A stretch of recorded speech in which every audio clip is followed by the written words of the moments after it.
The more and more I see of these videos, and these videos get sent to me, the more I wonder what in the world is going on in Los Angeles with these Los Angeles police officers.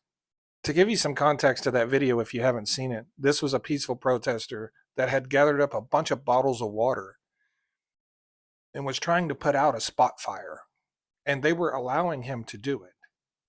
And then suddenly, they just decided to hit him with a flashbang grenade, likely making the fire much worse.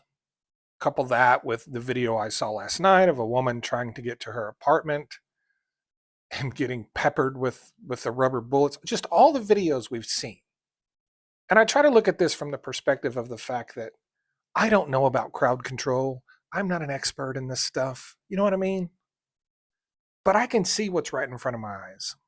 And I'm sure there are protesters there that are not at all peaceful. But what I am seeing many times a day in and day out, are LAPD police officers targeting peaceful protesters and people that are trying to help and harming them and injuring them on purpose. So, somebody please make it make sense. Somebody that knows about crowd control, someone that knows about dealing with this type of stuff. Make it make sense to us. Explain it to us in a way where we're not just going to be perpetually pissed off about what we're seeing.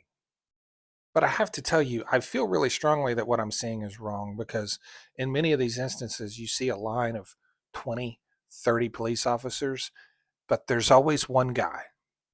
There's always one guy that takes an opportunity or a chance to take a pot shot at someone when they have their back turned or when they're helpless.